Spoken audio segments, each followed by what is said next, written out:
Mae Sai, Thailand. With their heads bowed and wearing orange robes, the members of the boys' soccer team rescued from almost 3 weeks trapped in a cave in northern Thailand on Saturday completed their time as novice Buddhist monks. About 300 people gathered for the ceremony on a rainy morning that saw the boys leave temple life to return to their families. Those present gave alms, flowers, food, money, as a gesture of their religious devotion. 12 Thai boys who were rescued last month from a flooded cave in the country took part on Saturday in a prayer ceremony to mark the end of their short period as novice Buddhist monks. The Associated Press, the July 25th ordination of 11 boys of the Wild Boars soccer team along with the 25-year-old coach was especially dedicated to a former Thai Navy SEAL, Saman Gunnan, who died while diving during a volunteer mission to supply the cave with oxygen tanks essential to a successful rescue.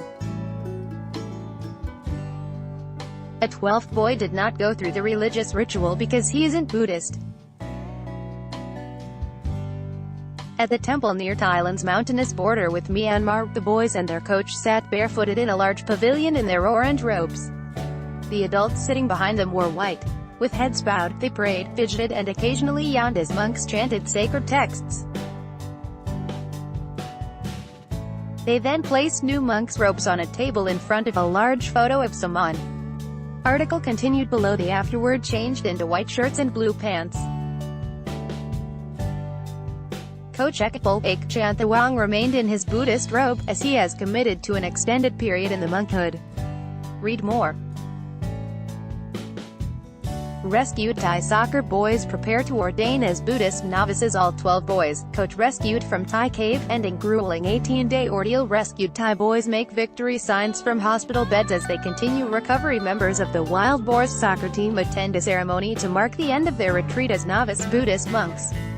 Although they will be giving up their Buddhist robes, it is likely that the boys will retain some of the solitude of temple life. Lillian Suwanrumpha, AFP, Getty Images. Although they will be giving up their Buddhist robes, it is likely that the boys will retain some of the solitude of temple life, as the government has discouraged for the time being any interviews with them, wielding the threat of legal action under child protection laws.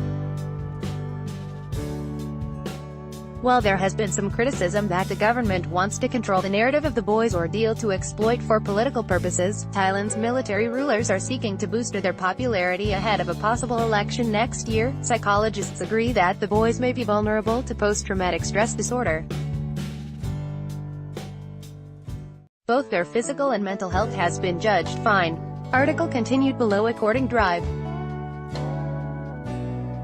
Paul Auerbach of the Department of Emergency Medicine at Stanford University's Medical School, it's possible that they might suffer withdrawal or perhaps post-traumatic stress disorder, which is characterized by symptoms that include insomnia, nightmares, hypervigilance, low mood, difficulty concentrating on schoolwork, flashbacks and avoidance of situations similar to those that caused the original trauma. On the bright side, it is predictable that not all will be adversely affected, perhaps only about a third of them, and in those cases only a few might require professional psychological or psychiatric intervention, he said, speaking before the rescue.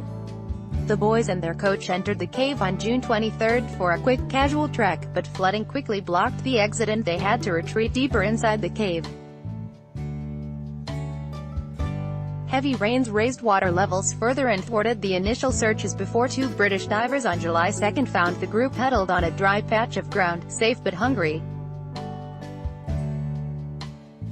They were extricated from the cave in an intricate operation involving an international team of divers over 3 days beginning July 8. The epic event is being commemorated with construction of a museum, expected to open within 6 months, along with a statue of Saman. Saman, who is considered a national hero, was cremated in a royally sponsored funeral and had his ashes scattered in the Mekong River.